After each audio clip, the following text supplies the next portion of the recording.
Salut à tous, heureux de vous revoir sur la chaîne Génie Civil 237 pour une nouvelle vidéo sur la conception et l'apprentissage de la représentation des plans de ferrage au niveau du logiciel Autodesk Revit.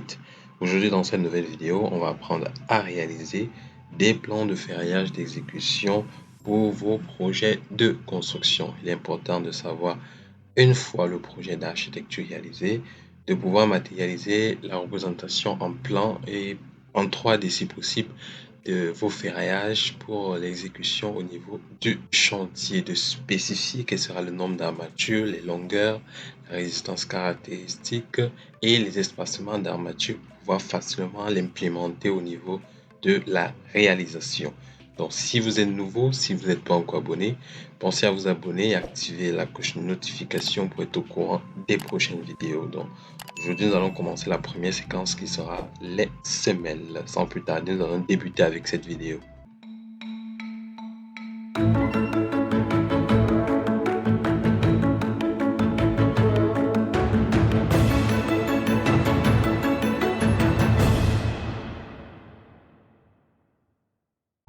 Ok, maintenant pour débuter par le vif du sujet, je vais fermer d'abord cette page. On va fermer cette page, fermer cette page.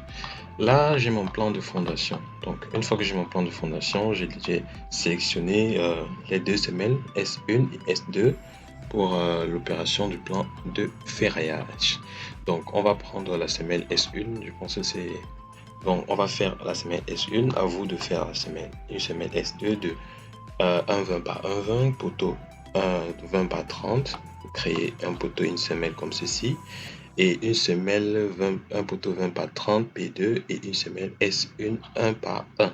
Donc on va prendre la semelle S1 1 par 1. Donc vous créez une semelle isolée, donc structure, semelle isolée ou sur votre projet et un poteau de 20 par 20. Donc maintenant on va commencer d'abord par faire une coupe de détail. Donc on va prendre coupe. On va faire vue de détail. Donc vous allez prendre vue de détail. On va faire une vue de détail.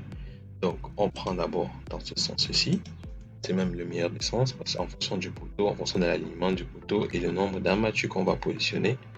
Donc je vais faire cette coupe-ci et puis ensuite je double-clique. Ensuite je vais délimiter mon élément comme ceci. Je vais masquer mes lignes de niveau et mes lignes de quadrillage. Je masque.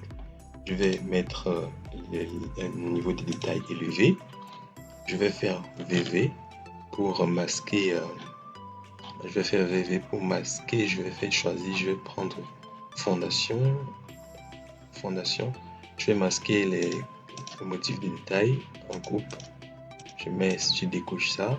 Ok. Une fois que j'ai découché, ce que je vais faire maintenant, je vais prendre assis structure. Je vais prendre armature.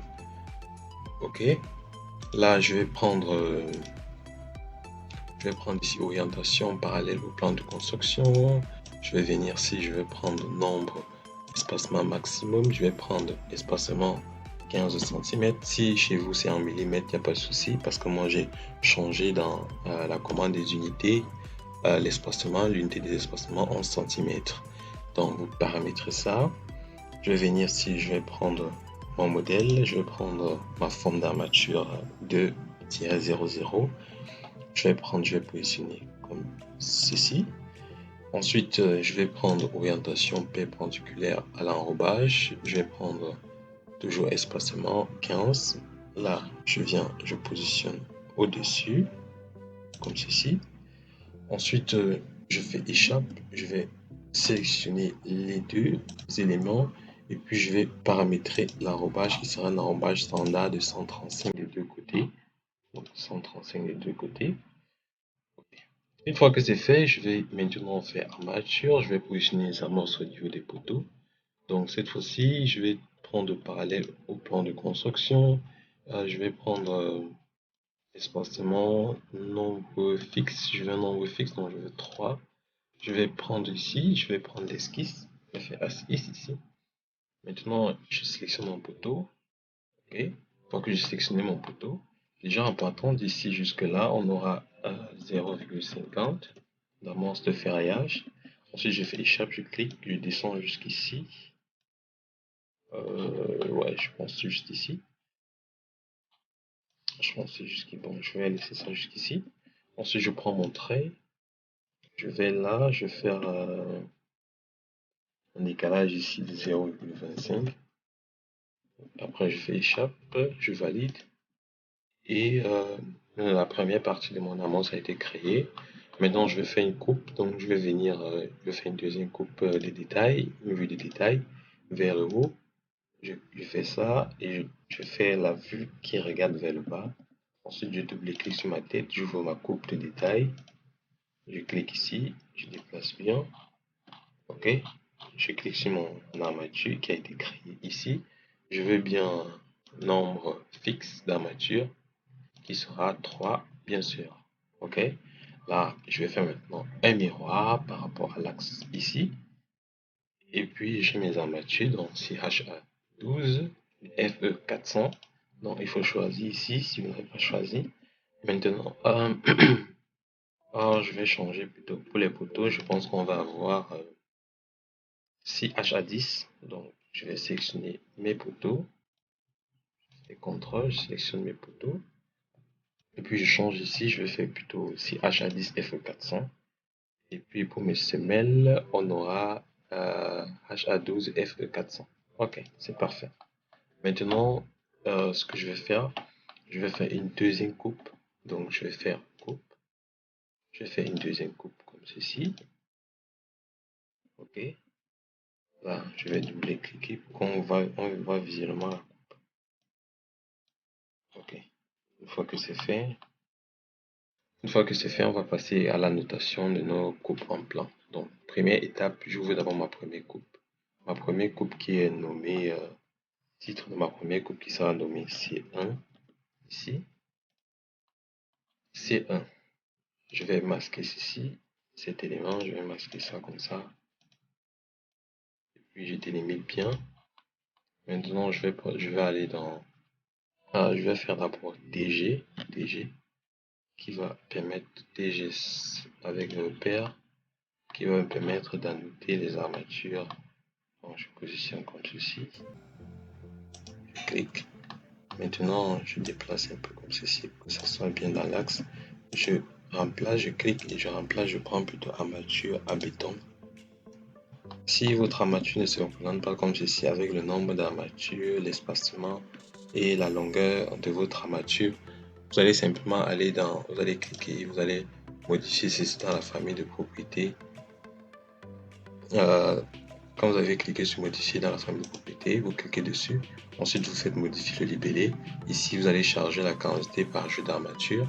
Vous allez charger le nombre de types, l'espacement et la longueur de barre. On vient spécifier le préfixe E et la longueur de barre L pour la longueur des armatures. J'ai tout validé. OK. Vous chargez dans votre projet. OK. Maintenant, je recule bien encore, bien spécifié. Maintenant, ce qu'on va faire, on va faire les cotations. Donc, je vais aller dans Annoter. Je vais prendre une cotation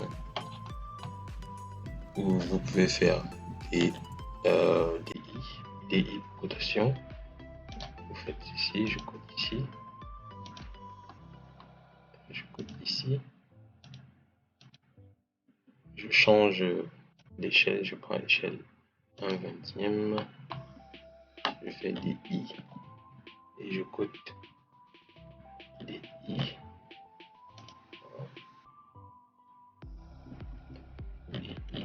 Je cote ici à ici. Non, je cote ici à ici. Ensuite, je cote ici à l'axe et ici. OK, là, c'est parfait. J'annule la zone cachée. J'efface la zone cachée. Je fais pareil sur mon deuxième élément. Donc, je masque ceci. Je masque la ligne de quadrillage. Je masque la zone cachée. Je fais coupe. C'est ici.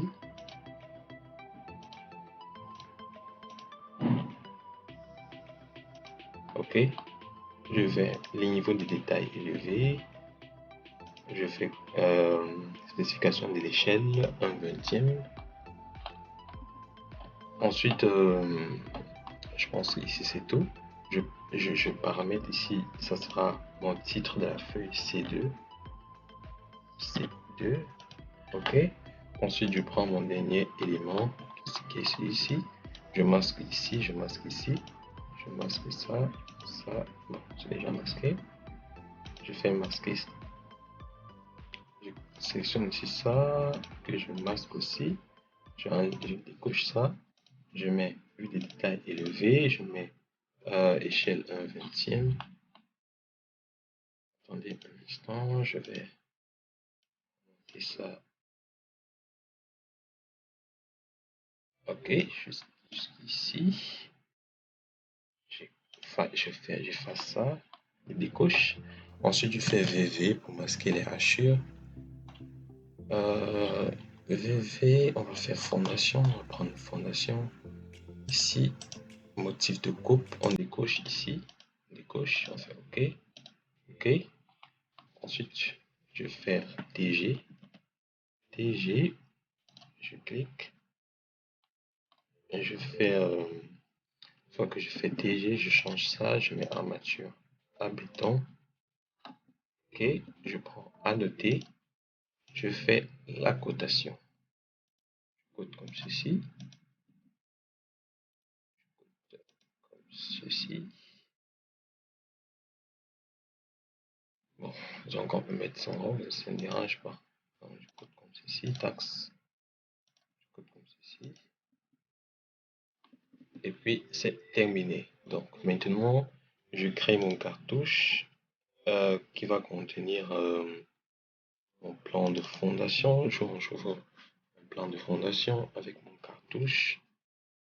Une fois que j'ai ouvert mon plan de fondation où j'ai mis toutes mes spécifications avec mon plan de londine et mon plan de semelle, donc je vais prendre mes vues des détails. Donc vues des détails, je n'ai pas nommé ceci, je vais nommer ceci C1, C2 et C3.